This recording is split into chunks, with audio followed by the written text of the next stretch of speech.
It's all Israel's way. What do we think about the Tony Blair Institute coming in? Oh, the Gaza thing? Yeah. What did they do? I didn't see that. So there's an FT story. Just Google FT Tony Blair Institute.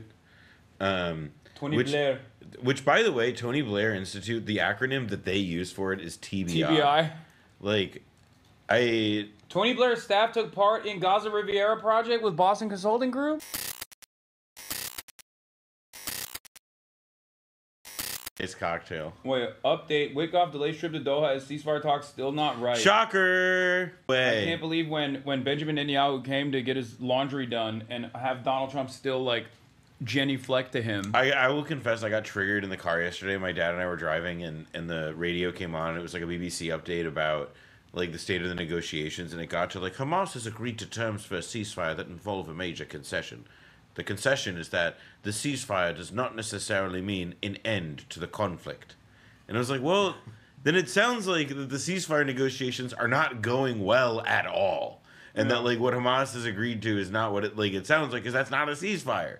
Like, it just sounds like every other time we get this far in the process, which is that, like, Lucy yanks the football because it turns out that it's like a ceasefire, except the fire doesn't cease. It's so goofy. Yeah, I don't even know what they're trying to get out of this at this point. I guess their goal is to basically go through the process of attrition and to create so much instability and so much anger and resentment that people are just like, dude, just it's fine if Israel kills, like, 10 days later, but like give us 10 days of peace or 60 days of peace. I think eventually that is what seemingly they're gonna push for. Jeremy Scahill, Hamas disputes U.S. and Israeli claims about ceasefire progress. The U.S. and Israel claim Gaza ceasefire talks are yielding results. This was all predictable from anybody who'd been reading the headlines of the past week. They were clearly putting lipstick on a pig. I haven't even been like paying them. There's no reason to have been. I actively told people who like asked me about it. I was like, don't disregard. Yeah. I mean, it's the main reason being that like there has yet to be a successful ceasefire implementation in a meaningful way, and the second is that there's like a lot of incentives for Western press and Western leaders to publicly claim that we're close to something when we're not at all. Yeah, because the pressure valve is built at this point. Yep. And they get to point to something. But it's weird because like also on the other hand, like they are also accelerating the censorship regime in like places like the UK, Palestine Action getting prescribed as a terrorist organization. So they're trying to burn the candle on both ends. Like, on the one hand, they're trying to release this pressure valve by being like, oh, but we're trying something. And maybe Hamas will get on board with it this time or whatever, while trying to, like, mystify the process, even though it's the exact same thing that they've done over and over again. They're hoping that people are not knowledgeable enough and not paying attention, which is the Anthony Blinken, Joe Biden route. Yeah. That's exactly what they did every single time. Or, for the old heads, it is the Bill Clinton route. Unironically, this was, like, he was the OG with the so-called peace process, where they would, I feel like they would come to the table, make like, the Israelis would make like ridiculous demands, and Arafat would have like incredibly normal, like bare minimum functioning society needs, and then when it went nowhere, Israelis would say, oh, Arafat had like crazy ideas, and then Bill Clinton would also say, yeah, it was actually Arafat that did it up. Because it ends up being, I think, the way that I would put it is that, like, there's no, I go back to, like, Lucy and the football. Like, Arafat bit in the 90s with Oslo. That, like, at a moment when he had something resembling leverage and, like, I think that, like, White House pressure could have been applied. Not saying that there's, like, some, like, major path not taken there. I don't want to claim that. But it does seem pretty clear that like there was something more interesting going on at that moment, and instead we got the Oslo process. Yeah. And I think that now it's like this many years past it. Like I think you just have to be pretty deluded to not look at like this the last 35 years and see a consistent and straight line, which is again like a process by which like Palestinians, even if they make any concession in any direction, it's like only it's held up as a process by which like actually drove, like they held out and they, you know, refused to go further and they refused to seal the deal or anything like this. And all that's end up, you know, like the consequence of it is that the Palestinians had made a concession and it wasn't framed as such. And so it just keeps spiraling downward and downward until we got to eventually a situation where, like, you know, an October 7th happens, a moment of massive, like, security paradigm shattering resistance takes place against Israel. And now they're forced to, you know, because they were just, it was a matter of like kicking the can down the road. And now they've gotten to that point, and it's just that was the answer always in the end. Obviously, because we're not living through this process, it's impossible to understand truly how like the regular civilian public feels about experiencing a genocide beyond like the people that I've interviewed that have survived this. But how can anyone look at the back and forth that took place with Iran, a nation state that has sovereignty, a nation state that has a missile striking capability of like the capability of punishing Israel, and see how that it unfolded, the back and forth there, and how Israel was absolutely forced to concede after 12 days.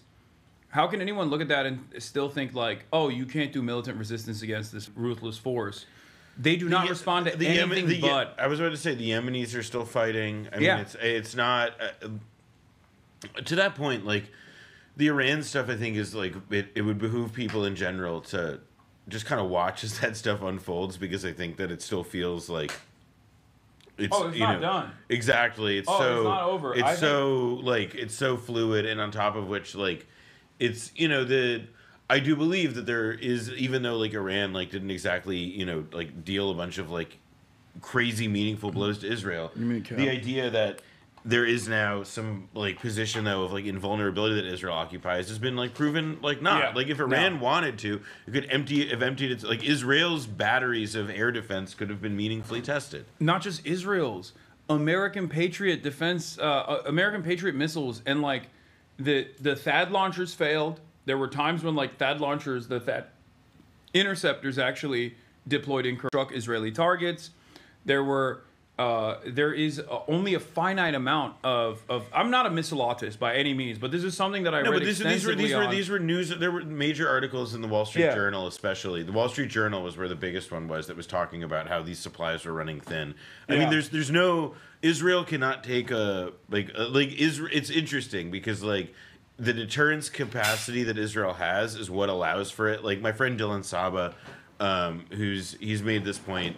He wrote a great article for Jewish Currents years ago that makes this point about how like Iron Dome is an offensive weapon. How is that? Yes. Because the like deterrence, the like sphere of deterrence that Iron Dome creates is the space in which Israel can like do its bloodlust. Yeah. And so Israel can only get away with punishing its neighbors as long as its neighbors can actually bring back that violence to the Israeli public. Correct. They have to maintain a country where they have like laptop jobs, a country where you can drink your matcha latte or whatever, and LARP as though you're like this Western-aligned Western nation in the middle of this like barbaric neighborhood, right? And you can't do that when all of a sudden you're experiencing, albeit a fraction of the violence that you have dished out in the region, not even a fraction, it's like a minor percentage of that, but all of a sudden that breaks through the security veil that you have created for yourself, and now it feels like the entire public is experiencing what it truly is to be in war. And therefore, the militant resistance that has been born in the region as a direct consequence of like Israeli incursions, has shown itself to be the only proven method of forcing Israel to stand down time and time again. And it's also like Israel's doing like itself no favors in the next generations of this stuff. You know, for example, like Egypt, right, is like a society being kept in check by a military dictatorship underwritten by the West or whatever. And like that's not a country that is like in a particular great place in, you know, economically in terms of development. Like it has to get bailed out by Gulf states and the IMF or whomever. Yeah, I think they get more economic aid overall than even Israel does yearly. Not like the last 2 years. No, but it's you're right. Like it's and so it's like these projects are not going to be able to work if like generations that were raised on just like experiencing these like successive humiliations with no meaningful promise of improvement for their own lives, like it's or at least like for their society.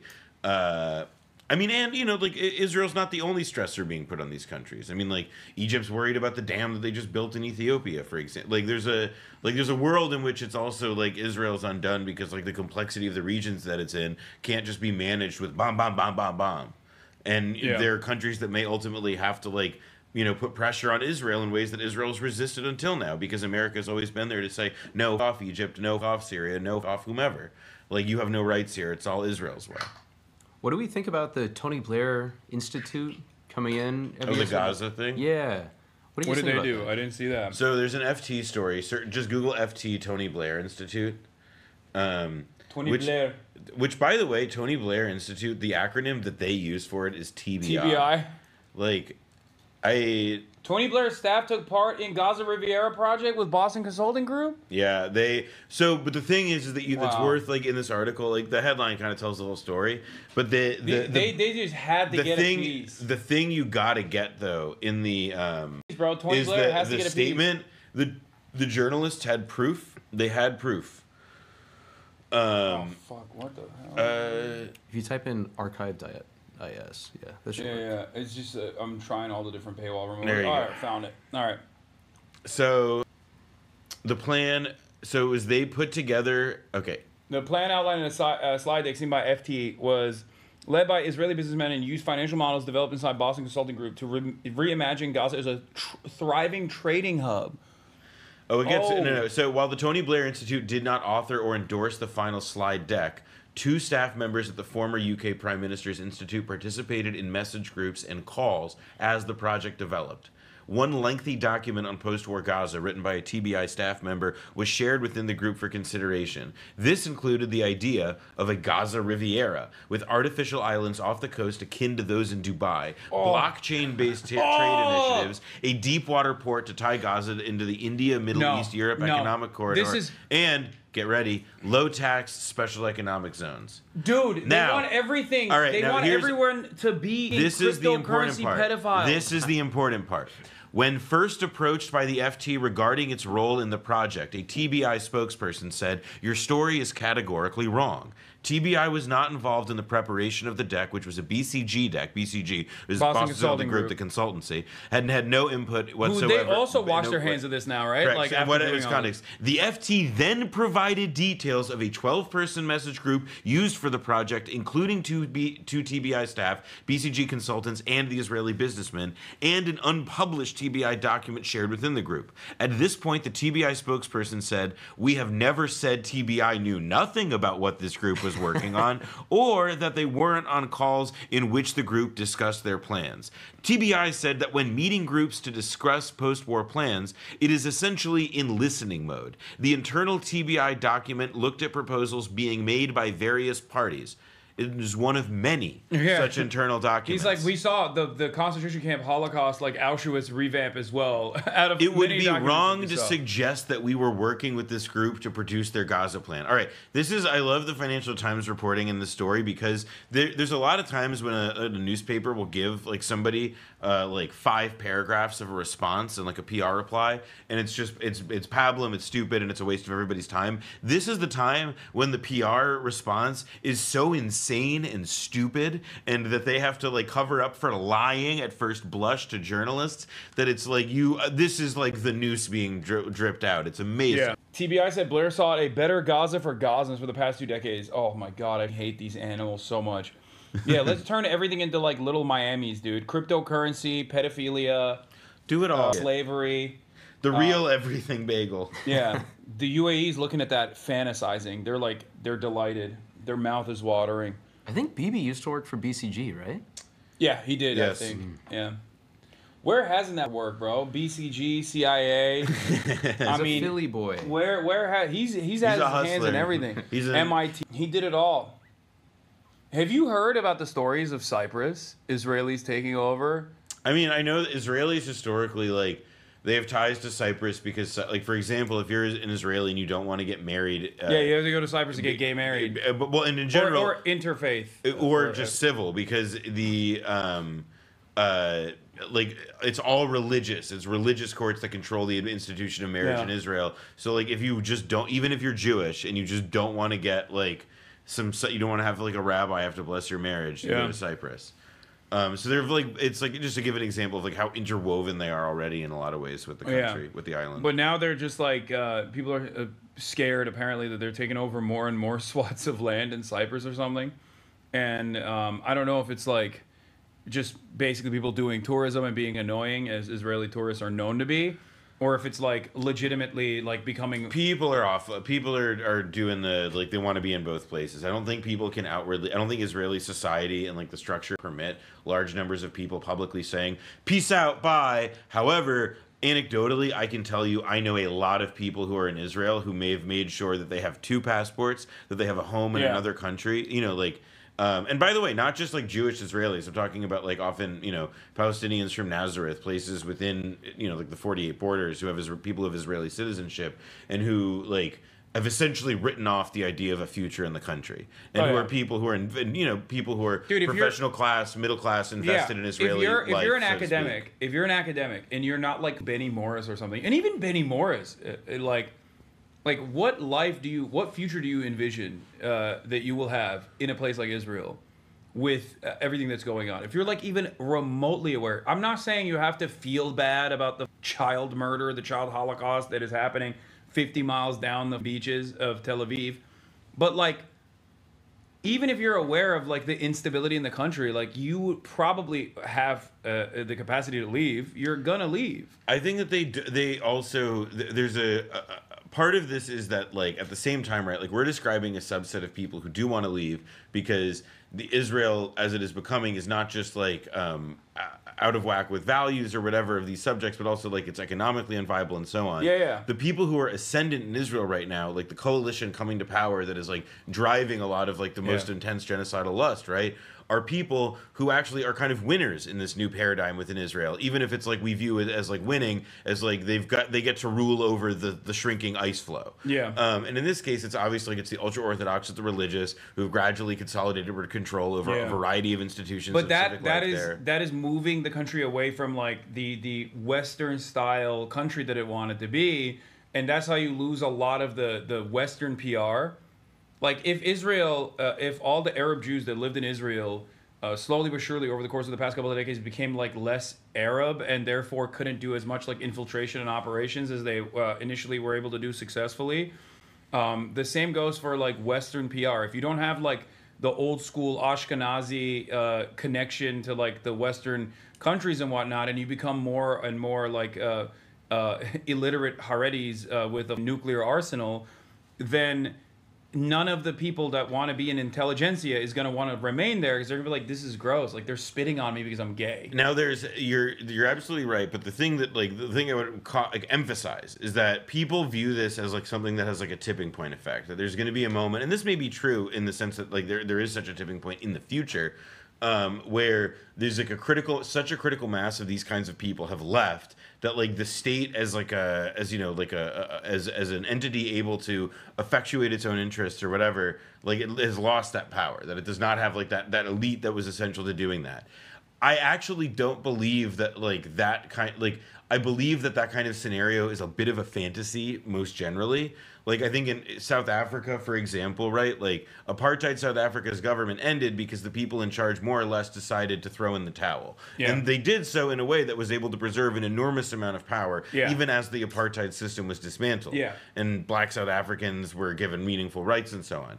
I think in this situation, though, like these, I don't think that this particular like group of people, whomever, like even if like this thing will go down rather violently, and even if these kinds of critical mass of people leave, like the state will like continue to exist, and it will just be a way more bloody and even more primitive and even more violent version of the thing that it is now. Whether that can a lot, like surgically conjoined at the hip to American strategic interest, I kind of doubt. Even though it has been like past, what has defined the last half century, it won't be able to.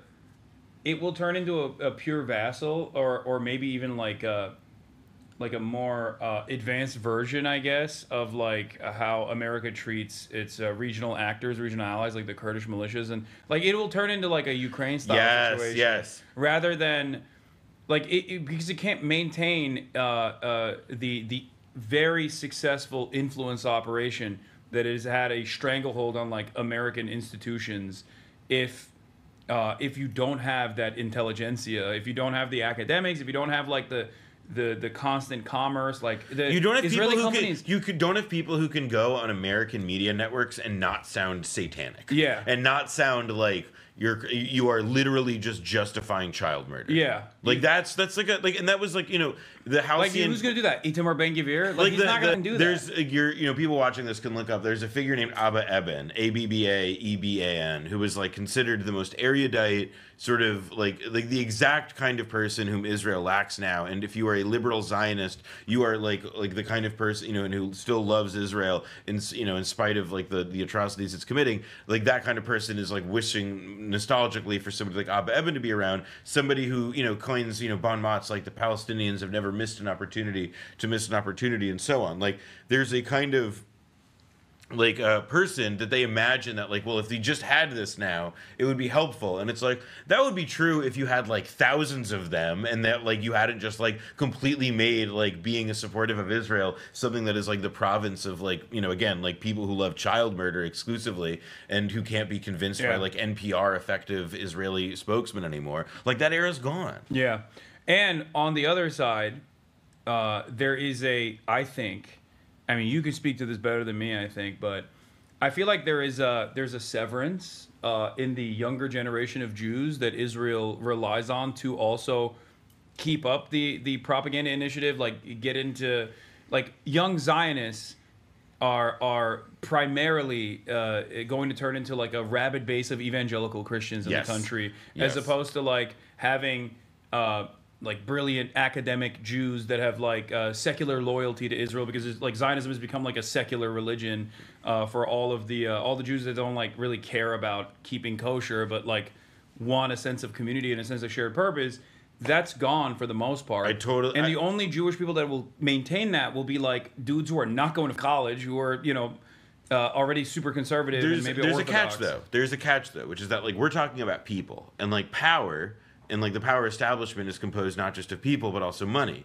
And like the major institutions of the American Jewish life, like parts of the major American Jewish establishment, and are, you know, organizations like the American Jewish Committee, the federations, organizations that do everything from like you know, some welfare provision, but do a lot of, you know, supporting existing synagogues and so on, but are also instrumental in like, you know, not being aggressively nakedly like we don't think of them as like AIPAC, even though they are also part of the Israel AJC, lobby. like all the and some are more hardcore. All the guys that yelled at John Ossoff. Yeah, like that list of people, which was like Jewish Children's Foundation. And so there's gonna be, I think, like those organizations, like they're moneyed, they are financed, and you will always, you know, like the money will always, like honey attracts flies, you know, like it will always end up being able to or I guess honey attracts bees, but shit attracts flies. They will always be able to like maintain and be, you know, punch their weight or whatever. I think what's going to happen, and like this is what my anxiety is, that like the association of and like the increasing like narrowness of like, oh, like there's no daylight between what Israel does and like what these organizations advocate will lead us to a place where it's like, yeah, like the people who publicly identify as Jews in Jewish life and who break through an elite political life will just be Jonathan Greenblatt, and everybody else's perspective won't count. And the largest base of foot soldiers for all this shit are going to be, as you pointed out, like Christian Zionists, and, you know, yay, great. Yeah, I think that also. I mean, I don't know. I don't think I always joke. Felix says this too, but like Americans are not well read enough to be like Euro style anti-Semites. So I don't think that they're like, because there's too much reading involved with that level. I don't know. I think that like a lot of what I'm learning about the quote unquote noticing that's going on social media about the Jews is like this, like this really kind of Like it actually kind of dovetails with like the most stupid people's conspiracy politics of the present, which is just like, oh, have you noticed so and such is Jewish and so is so and such, and like these people are already like kind of running at like the limits of reason, and so it does feel to me that like base anti-Semitism, even if I don't think it'll end up being like a crazy material threat to Jewish people in America in like a systematic or grand scale, like there is just going to be like it's hard to deny that like, oh yeah, we're going to have a rise in it based on like how people are socialized now to just like be like, oh yeah, this person knows this person, therefore they're in an evil conjoined association, and by the way, they're Jewish, and like that'll just continue. And that combined with the fact that like the institutions in public life that do identify as Jewish and claim to make the rules about what's anti-Semitic and what's not are like largely doing so just because of Israel. It's like a perfect storm to like make people to like manufacture anti-Semitism. Have you guys talked with like your normie friends about what they think about anti-Semitism right now? Because at least in my own experience, I feel like in talking with folks who aren't perpetually online or aren't, you know, particularly well-read, just normal working class folks, it seems like the average person has developed a considerable amount of some resentment towards Jews. And I think that's kind of terrifying because you always have to kind of talk them down and be like, well, actually, you know, chill out, please, you know, just be normal. And I don't know. I mean, even this past weekend, I was talking with friends, and they have historically been extremely, you know, like, fine, not racist. But they were starting to express like, oh, you know, I could understand why someone would feel that way, sort of thing. I will say it's hard for me to have those conversations because I'm like, I radiate like I'm just like really Jewish and like outward, like it's just hard for me to He get has it that. with me. I'm the guy. Like, well, guy. it's like hard for me to have a convert to like get to I'm that the point. anti-Semite. It's hard for me to get to a conversation where we're talking about Jewish people like that, and like it hasn't come up yet that I'm Jewish, so I'll have to like take your perspective on it on that front.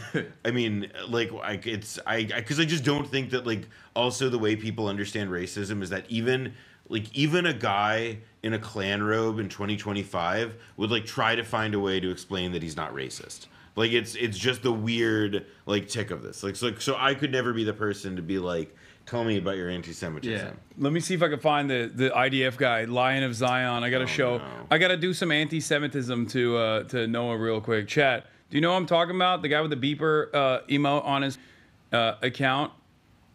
The guy who's always Max like Nordau? the guy. No, not him. No, the guy who's always like, "Will you pray for us?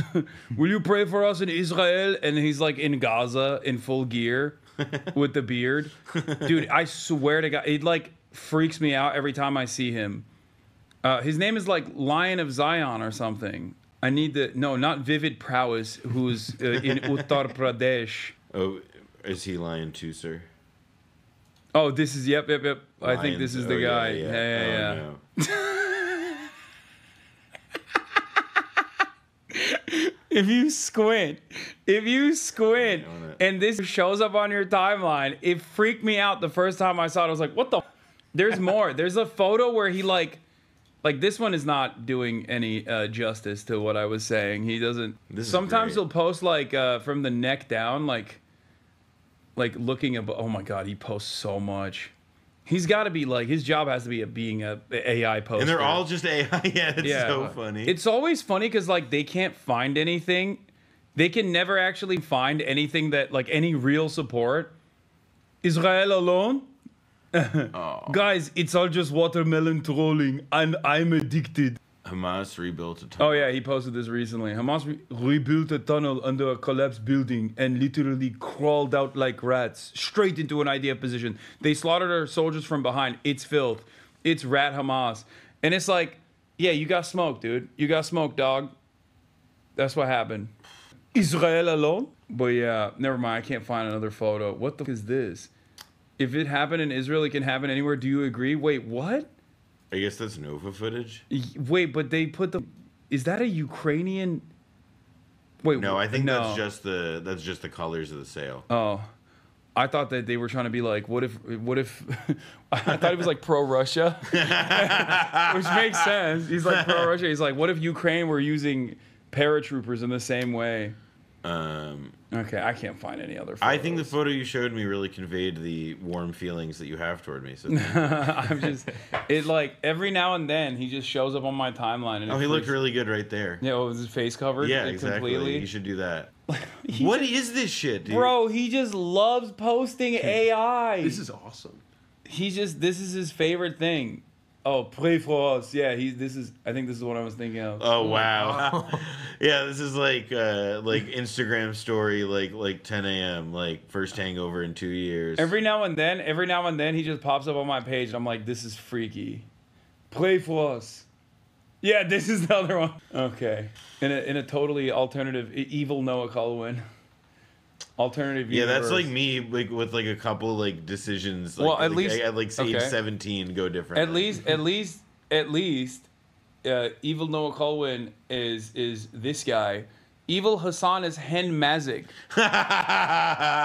Like people are like, oh, were you on Piers Morgan? I click on the link. It's Hen Mazik because he shaved his like he has the same thing that I do sometimes with his stuff. It's really up. Honestly, Hasan, I think you might be racist. I mean, yeah, that too. That's why I said I'm gonna do an anti-Semitism is what I said initially. Oh, the AI Nas Daily video is incredible. Have you seen this? What? I snuck into the private home of Karl Marx, the father of socialism. Get out of my house! Just to show you that this guy He's hot. AI Karl Marx, they still made him. AI Karl Marx. They made him hot. is a hypocrite and socialism is a bad idea. He said workers should be treated fairly. But guess what? He had a maid for 30 years and he never paid her. Yeah, that's why he was living in filth. Is that even real? I don't know, man. I'm pretty sure he's like famously a slob and lived in shit. I just don't like it's. I mean, it's also a non sequitur. Yeah. He believed that workers should be treated fairly, but he also had a maid. And also, we made up that. Wait, Working for free. Oh, and he got her pregnant. Wait, what? Didn't tell anyone and didn't raise the child. I need a revolution, not a child distraction. He hated rich people, but lived He lived in the air with cars, but in a nice house with wine and cigar, all paid for by his rich capitalistic best friend. Keep studying, Carl. Your ideas are awesome. And the best part, damn, he's coming after Engels too, bro. He said Engels is a fake socialist. Engels is a fake friend. He's a he's a fake real Marxist. friend, but a fake Marxist. Yeah, he's a fake Marxist because he owned a factory, dude. That's Marx never had a real job, but he wrote books about socialism telling us how to fix jobs. Workers of How the to world, fix jobs. unite! Today, socialism is sexy. Young people love it. Socialism means fairness and the future for everyone. But before you fall... reading the book that says socialism. Wait, what the fuck? I don't know who this is. Oh, I know what it is. It's probably cookies. Oh, thank you. Yeah, thank you so much. I'll just take these two. That's it. Thank you. Why did he post this video? Because Nas Daily is now, because it's, as we were talking about this earlier, like, you can't just do one lane anymore, and Nas Daily's whole thing is, like, he's, like, a pro-Israel Arab, and so now he's gonna do A bunch of other reactions. and, like, this is, like, look, this is AI. This is what AI does, is it allows you to be a dumbass in more than one area. That rocks. He also went to Azerbaijan and was like, this is like the freest and fairest country in the world. The Azerbaijan. Yeah, he's a special one. He's particularly stupid. Is he Palestinian? I think so. I'm not sure, but I think so. Who do we think the worst Palestinian is? Is it DJ Khaled or Nas Daily? I'd go with Nas. Well, I don't know. Nas may be the best, dude.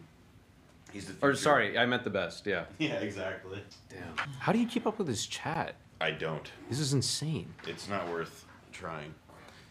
Say hi to the chat. Yeah, he's the one who sees the code. I'm staring at it. It's like, you get lost in it. You can't read anything. I'm a freak. It took many, many years of breaking my brain in an irreparable way for me to get to the place that I got to. I loved it the entire day. It was beautiful and sunny out, and now when we were slated to leave, it's raining. Oh, is it? I guess. Is it raining right now? I got a flood warning. Oh wow, yeah, it's raining for the next while. Oof. Cloud seeding, dude. Marjorie Taylor Greene was right. Damn, thunderstorm. They don't want us to know. Some of the have an umbrella if we need it. I'm sure that'll. There's also Ahmed Fuad Al Khatib. They all hate me. All the Arabs for Israel guys. I've gotten him mad at me. I mean, he's a low life. He's a real piece of shit. Yeah, he really sucks. And he's also he's not a good faith interlocutor.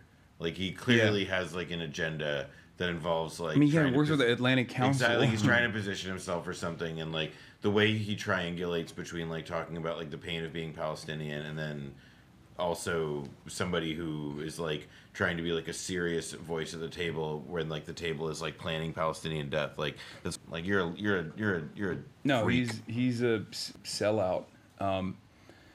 Anytime I hear from supposedly like pro-Palestinian voice that like spends any amount of time talking about college campus protesters, I'm like, I know what you're doing.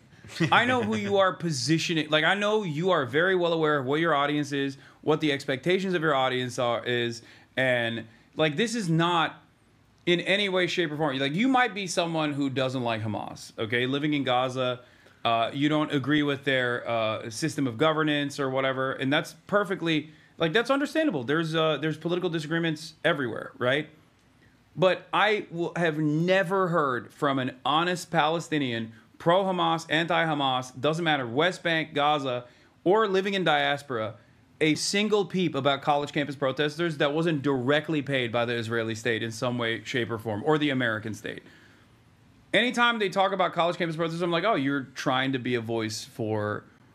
you want the Debras and the Barbaras to read this and correspond to their own personal fears. It's just not real. Yeah. It's just so stupid. What is this? My vision for Israel and Palestine in 2048. How did this guy even came about? Like, where did he even come from? I am going to the year 2048 to show you the future I imagine for Israel and Palestine. It's 2048. They don't launch rockets. They launch this video satellites. is really good. They don't dig tunnels. They build hotels. See, what I don't understand is like, dog, this will only happen in 2048 if they ethnically cleanse every Palestinian, and the remainder are a servile second-class citizenship that has no citizenship rights whatsoever, and are basically living in the same exact like apartheid structure that exists in apartheid South Africa. They're not building shit together at all. Like this is just not a real thing. Not a real. This is not a real future unless it's a single state and there's equal rights and it's called Palestine and not Israel.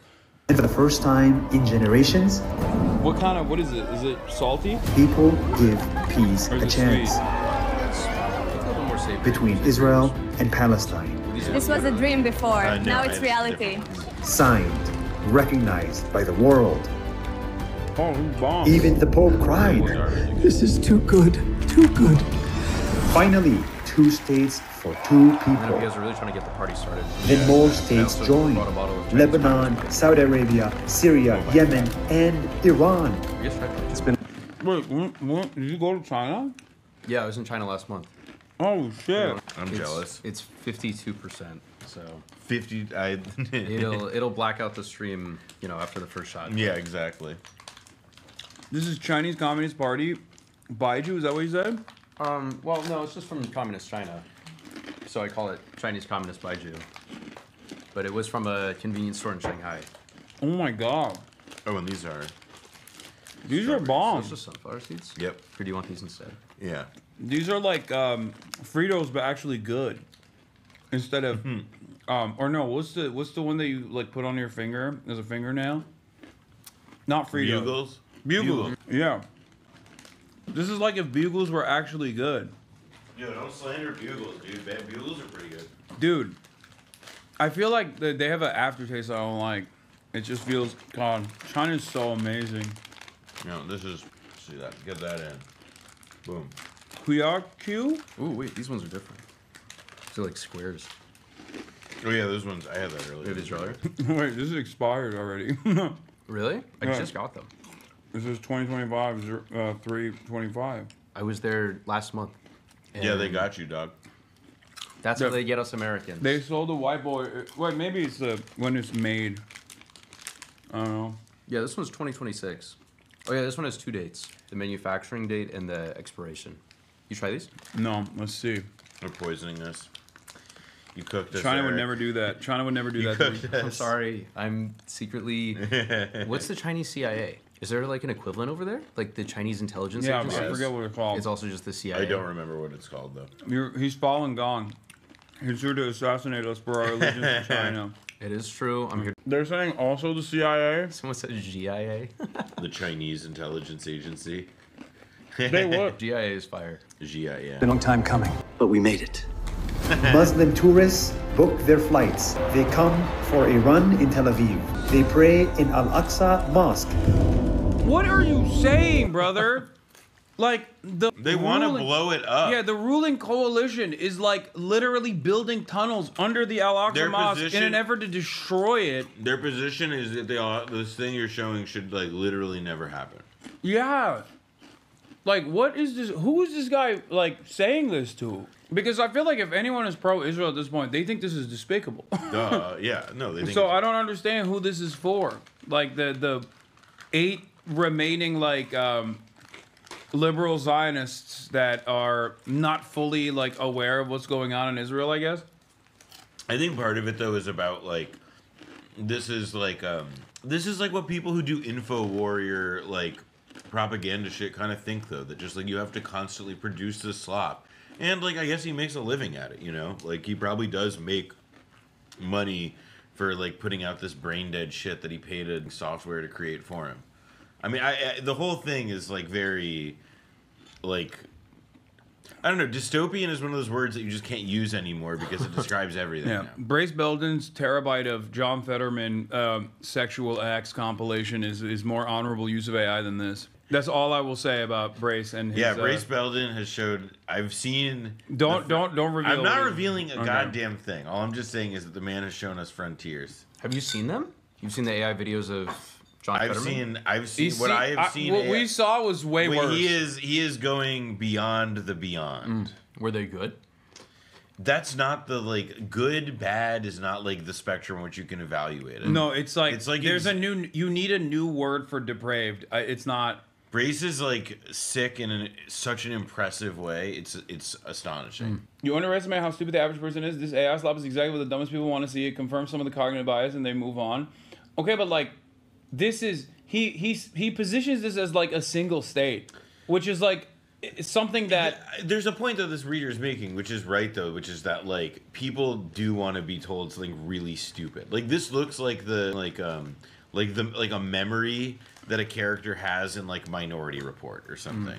Like it looks so unreal, but looks like pleasant. Looks nice. It's meant to In be Gaza. that, make them smile. Jews and Muslims marry, okay, and the mothers that's a bit of a self-insert right there. Oh my god. He's like, come on, Jews and Muslims marry, Oh my god. right? bro. Israel, right? They'll never take you, dog. They will never take you. I think no. He saw a TikTok. He's dating a Jewish lady. Did you see the video of the Israeli reality star explaining why she is like dating this Arab guy now, but like she was like really racist, and like had she not known him before TV, like they definitely wouldn't have gotten together. It's like it is. I have not seen the it. psychology there. It's that guy. I really hate you. He posted it. It's like really, it was some wild shit. No, the psychology on this one runs very deep. That ain't changing. Sorry, Naz. No AI video is gonna win them over. Yeah.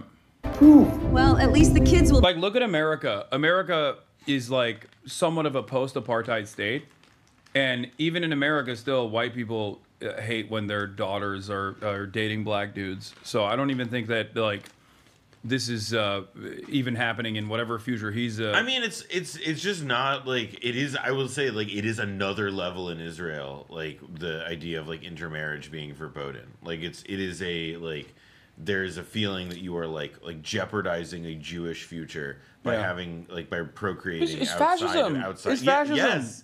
Yes. It's. Oh it my is- God! Oh, you missed it. Oh, okay. I have to revisit this video. because I feel like you watching this, you're gonna lose your mind. Chat, give me the Visegrad video with Jonathan Greenblatt. I need Noah to experience this. Let me get some water. Because I know we watched it. I know we already. There's Saratogas everywhere. Right here. I'm Saratoga out the wazoo. No, we have to watch this because I need Noah's eyes on this. Because it's a very earnest conversation about how Israel is fascist, made by the Visegrad guy. Very common. Okay, pro-Israel influencer Visegrad24 in an interview with ADL CEO Jonathan Greenblatt inside ADL's headquarters asked Greenblatt if the ADL has to be so anti-white. Greenblatt won't even give him a crumb. Accusations against the ADL is that it does focus on groups that claim to represent the interests of white people. Uh-huh. Do you think there's any truth to that you do perhaps focus more on white people more than anyone else? The reason I ask this question is I think Israel has done, and by extension the Jewish people have done several things right, and that is they have managed to preserve themselves as a group of people without a state. They've managed to successfully do that for a very long time. It's a wonderful saying that goes for as long as the Jews have kept the Sabbath has kept the Jews. Yeah. They've managed to retain a respect for their traditions and values.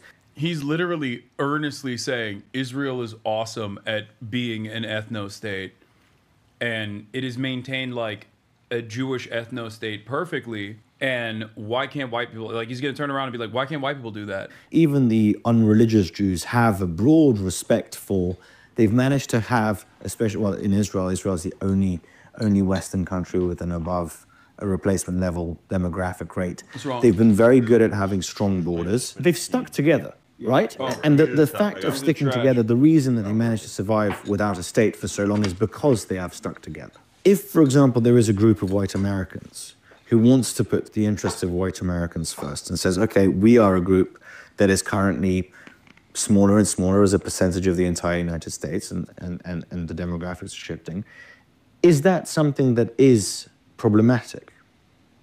It's an interesting question. I mean, I think, look, the fact of the matter is I have no... Dude, no, it's so funny. He literally is like trying to come to terms with like being open to white nationalism because it's identical to what Israel is doing. It's the Richard Spencer dynamic. Mm-hmm. As I was saying earlier, like Richard Spencer likes Israel because he wants to do what Israel is able to do for Jewish people, but for white people here in America, for white Christians. And there's a honesty there from the Visegrad account because he's not like attacking Jonathan Greenblatt. He's simply saying like, don't you think like we can have our own thing? Which is funny because he's Polish, but I mean it is, and like, he would not be considered a part of the white. It is. Group. There was. I forget if it was Spencer himself, but I remember like years ago there was an encounter at Texas A&M where like Richard Spencer and like somebody was doing like an on-campus event. I think it was Spencer, and it was like a campus rabbi or somebody got up, like a rabbi, and was like pointing this out, like, you know, you sir, anti-Semitic, da da da da. And the guy and Spencer like told him straight up, like, I love Jews, and the guy was speechless because he did exactly what you said, like he went on that whole jag about how, like, you know, like I want for like white people like what Jews did for them. Yeah, he's. I think he was also pro Kamala. Yeah, he was, but that to me is like kind of like. But nothing beats David Duke being pro the only Jewish woman running in the race, Jill Stein. Did you know that? No, but that's pretty. Right. That's pretty funny. Yeah, David Duke was a Jill Steiner. He's like, he went from Jews own American politics to I'm voting for the Jew. Did he explain why? Well, I mean, it's Palestine.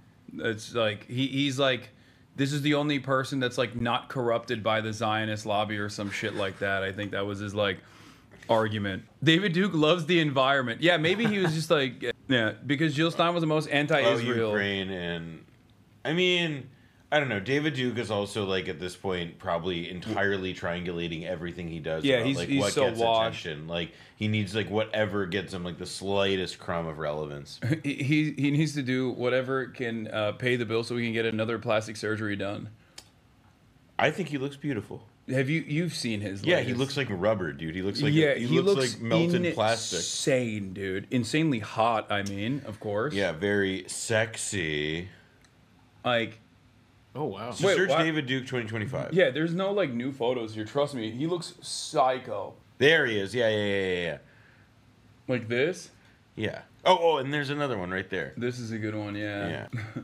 Leader David Duke tries political comeback in U.S. Senate run. He Apolitical, by the way. Apolitical. Yeah. He looks he looks like he's wearing a skin suit now. He looks worse than this. It's kind of funny that guy David Icke was like that whole theory about lizard people, you know, like that secretly we have, you know, like they're lizards in Oh my human God! skin Spurs controlling signed David Duke Jr. Oh Like, yeah. why- Wait, you didn't know about that? No, I was like, Oh. why is this guy on? Yeah. Unfortunate. Yeah. He looks like he's wearing a Michael Myers mask that shrunk in the wash. Yeah, no, literally. David Jacob Duke. David Duke Dennis. So stupid.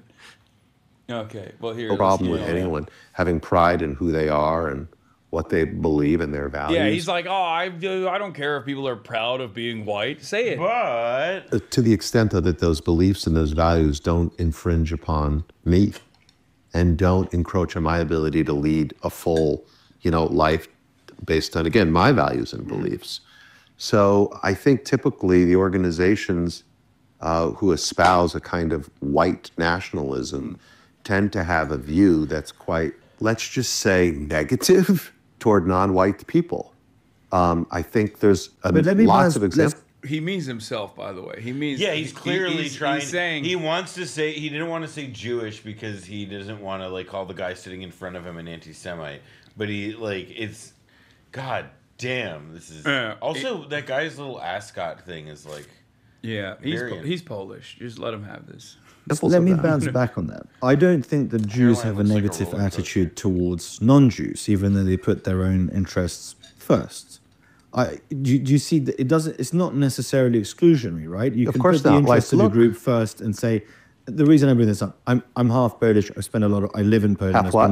Half Polish. I Uh-huh. spend Half most of my Polish. life in Poland. Half I'm a Polish. proponent of strong borders for a variety of reasons. And one of those reasons is I don't necessarily want to see the demographic fabric. I would like the people who come to be people who respect I me. hate this shit because it's just tautological. It's like I don't want to see. I just like the demographic. I just like the fact that there are fewer white people in the country because I don't want to see demographics change.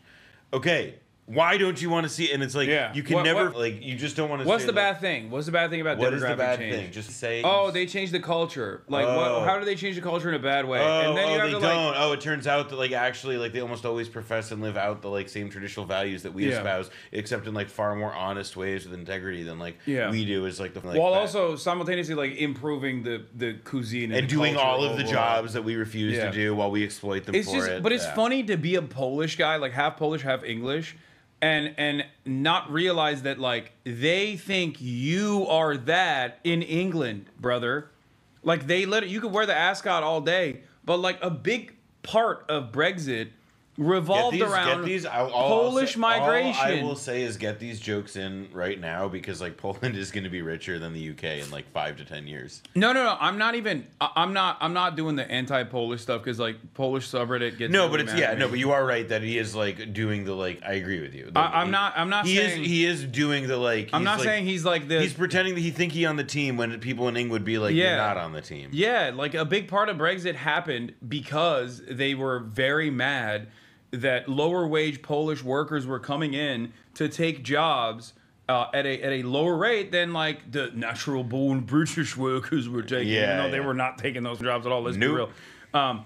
It's the same shit. It's the same shit with like Mexicans are coming in and taking our jobs. It's like so they are the Mexicans of Western Europe. So I don't know what the team he thinks he's on here. Team who ascot. want to speak the language of that country and want to partake Fred in that from broader Scooby-Doo. society. I don't think that mass migration will necessarily help retain those things. I don't know if that's a white policy. No, that's I don't know just what that. It's like- not a white policy. It's just a policy of putting. Oh, we missed it. We found the Polish guy though. Demographic change brings differences in culture, which brings conflicts and violence. Therefore, demographic change brings violence. Poland doesn't want country to be divided into left and right ideologies. Okay, so does demographic? I would like to have the receipt cited on demographic change brings violence. Yeah, I'd like you to do that without. No, you don't understand. Demographic change brings violence because when I see a black person, I get violent. Is what he's saying. Like, it's literally thundering. Yeah, that was lightning. That sucks. That's crazy. Yeah, I don't know. And it's flood watch, dude. Are you kidding me? How the movie night? That's so. That is ass. When he says demographic change brings violence, he means like he gets violently racist. Yeah, that's pretty good, dude. I gotta say, like, the idea of also like hiding, like when presented with the like the statement that like it's not a tautology, to be like, all right then, fine, yeah, they are different than us and they are inferior and we can't take it, because that's like what it comes down to, is that like you like see the other and you're like because it's like, what reason? It's not like you're like the active colonizer or settler who like has to like rationalize it. Like, what the fuck does it have to do with you? Like, if anything, they're helping your country out. They're doing you a solid, man. Yeah, but you're right. Poland is unfortunately on the come up. Dude, listen, man. Or maybe the Western European countries are on the come down. I was about to say, it's definitely a mixture of two, but I would definitely, look, it's also, we can't discount the effect of Cyberpunk 2077. Dude, I know. People say I'm anti-Polish because, like, I make Polish jokes, but, like, I am such a big dick rider of CD Projekt Red. Like, I've played a formative role in the Polish GDP going up by single-handedly playing Cyberpunk on release and consistently defending it against a sea of very reasonable criticisms, because that game was deep fried on release and it was unplayable. I was one of the lucky few that was able to play it to completion. And these moments say, Hasan, you're just making fun of how racist some Polish people are. When they don't know that the strong affinity that you have for, like the greatest Polish cultural achievement since Chopin. Yes, exactly. FBI is investigating James Comey? Wait, what? Oh, that's just politics bullshit. John Brennan and James they didn't. I just can't, like, if it's both of them, then they didn't do anything. If it was just one of them, I'd be like, all right, I'm interested. But if it's both of them, then it's clear, because like there's still people who like say Donald Trump, sir. Like, no. Trump. Oh, another bad news day about the tariffs. Time to throw some red meat at the base. Country and my people first. Look, my people happen to be 99% white, right? Right, but like, so you could have that. I mean, Japan for centuries was a fairly homogenous ethnic country for a bunch of different reasons: cultural reasons, geographic reasons, political reasons. I think that when we hear things like white rights in this country, it harkens back to a time like in the 1950s, the groups like the White Citizens Councils, the KKK, that use that agenda to, degrade and undermine black people. Like, there's a real history there. An overlap. So like when we talk about something like strong borders, look, I think we all want strong. Well, maybe I shouldn't say that. I think it is a totally defensive. Wait. Bro thought he was in Israel for a second. Yeah, bro realized. We all want strong borders. I meant, no, we don't want strong borders. It's just Israel has strong borders, and I like Israel that. needs to have strong borders to keep out the people who are from Israel before Israel was Israel. God. Yeah. I don't know. I'm kind of with him. I feel like he has some good points. Let's hear him out. Civil rights hero, Jonathan Greenblatt. A reasonable position to want strong borders and immigration policy that, number one, allows the government to have some degree of, effective control over who's coming into their country. Number two, make sure that as people come into the country, they are obeying the laws and that they are assimilating into the country to a degree. Why do you what are you saying? You're a civil rights guy. What do you mean? You run a civil rights organization. Well, but they are like, the ADL is in the middle of like a pretty big pivot away from it. They've never had more money, and yet they're like laying off people from all of like the civil rights stuff, because they no longer, the pretense no longer matters. They no longer have to hide. Yeah, but what they're all about. But I don't think it works that way, is what I'm saying. Because like the reason why Israel is uniparty, aside from it being a really important part of American foreign policy, at least according to the people who are making these decisions, I don't think it should be, but there's also a lot of advocacy in liberal circles that keeps up the idea that it's like a moral nation and there's gay rights happening there, as opposed to all these other like barbaric Islamic style countries where they kill you, right? Like women have rights, that sort of shit.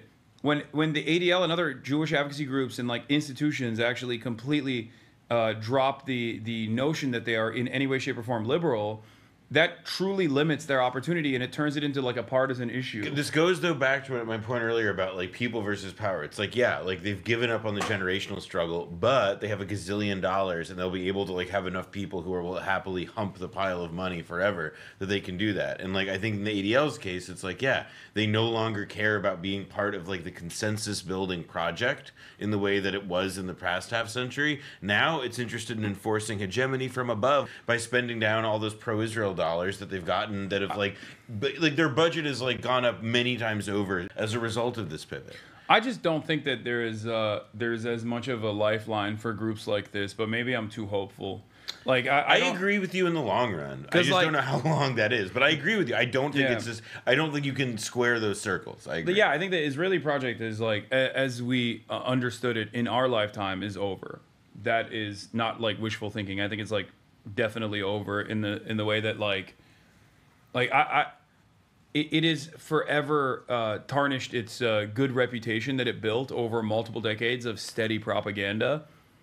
But there will still be people that are defending it. It's like here's the thesis, right? Their thesis, like the thing that they like believe in that like justifies that change in tack, is the idea that like we are entering a time in which like that idea of like consensus on like being on both chambers of the house or whatever is like no longer as valuable, and that like what matters more is about like being part of like the, you know, I mean, granted, like by the way, I will say I don't think that they're in any danger of like losing their purchase on the large parts of the Democratic Party for a long while yet. What we're describing is like a very long-term shift that's going to be affected once the people in the Democratic Party who like love Israel essentially all die off, because that's just what's happening. Yeah, I mean the moneyed interest stuff definitely works in American Congress. They do have tremendous purchase, like literally. I mean, they can buy a lot of stuff. A large part of this though goes down to like, this is what hegemony is on the level of like, if you create like all of these implicit punishments for going against the demanded consensus on this shit, then like people will just do it. You know, like it's all. It won't hold. What will make it not hold, as you were saying, will just be that like you can't lie about being everything for everybody when you're just like one thing for one particular person over and over again, to the point that you'll like literally get in bed with the guy being like, so what do you think the Jews have to do for white people? Yeah, like, you know. This is the Houthis like sunk a ship, I think. That's what I've heard. That's what they're talking about. I don't know what this is. James Cameron took a year and a half to create the sinking of Titan heading on screen. Yemen just did it in half an hour, sinking Zionist Liberian ship deep into the Red Sea. It's surreal, unprecedented scene that left reality more dramatic than fiction. What happened here? I don't know. I didn't hear about this at all. This guy's still in the chat asking me about a reformed 2-state or a 1-state. It's like, bro, no states, okay? Stop. This is how Yemen's Houthis sank the Magic Sea ship, drone strike, boarding, booby trapping, and finally detonating the empty ship. Why did they... Wait, is this from before? Look at this ChatGPT response. That's quite a strategic move. Definitely a bold tactic that highlights the ongoing complexities in the region. Like, why does this have to exist? Why does it have to be the top reply, too? The thing you have to look at that crowds out all other commentary. So fucking annoying. The Yemeni military has released footage of them attacking, seizing, and then sinking the Magic Sea cargo ship belonging to a company that Yemen accuses of violating its blockade on Israeli ports. What does the logo in the bottom right say? Is that shortened / partial version of the Sarka? Oh, wait, did they delete the fucking curse the Jews from their slogan? Dude, I called this... no, I swear to God, I said this in like November of 2023, where I was like, they're gonna go the like Hamas route of like 2018, like rewriting their charter. Yeah, to be like, listen, we like they'll keep like death to America, death to Israel, but like they'll take out the curse upon the Jews potentially, but I don't know. I can totally see them doing that. To be like, listen, you know, tensions were high. Listen, we were hot. Chill. It was a different time. Yeah, I can totally. I said inevitably they'll strike that from their campaign. Well, these are the compromises you make when you get into power. Yeah. They're woke. Oh, never mind. It says Yemeni War Press. Maybe they haven't patched the logo yet. Mayday. This is motor vessel Magic 6, Delta 5, Golf Papa 6. The vessel Like this feels like something Big Boss. immediately assistance. Mayday. What type of assistance you need? Rescue. The vessel will be abandoned. I need rescue for my crew. The vessel was hit, will be sunk. Shake your head in disapproval. I'm shaking. We're shaking. This is so messed up. So what? Like they took over the ship? When did this happen? The video, it looks like, was released this morning, our time. Yeah, but is it an earlier one? Higher res video of the Magic Seas being sunk by the Yemeni naval forces. This is what we're watching, I thought. I want to meet their video guy. Like, their video production is phenomenal.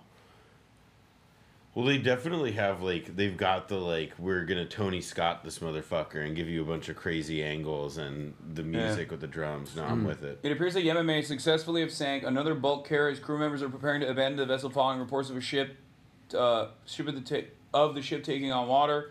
We'll see if it's salvageable or not. Latest announcement of the British military. So this was 2 days ago, and according to the video evidence that we just saw, that motherfucker sunk. Oh yeah, they sunk the fuck out of that. Yeah, that ship gone. How do you skip the coolest part of the vid? It's because I couldn't. I have a really good Mr. Beast idea. What? Like getting Yemen Dongfeng missiles? No. Do you remember purchasing 1 million Dongfeng missiles for Yemen? Like the prologue mission of Call of Duty of Modern Warfare, the first one, where you're on the ship and it's like sinking and you have to get out. Like, that would be such a good challenge. Like, all right, we have booby trapped this ship just like the Houthis. You have to like run the length of it to a helicopter at the other end. Okay. And if you get out, you get like 1 million. I can see him doing that. Like, I think that like. In the end, he's like, all glory to Ansar Allah. Yeah, exactly. Yeah. Yeah, and then Mr. Beast, Mr. Feast. Can you tell Noah that he has really pretty eyes? And then I'm sorry I called him 4'9". He's definitely at least 5'5". That's crazy. He is. Never win. He's 5'11". He's 6 foot.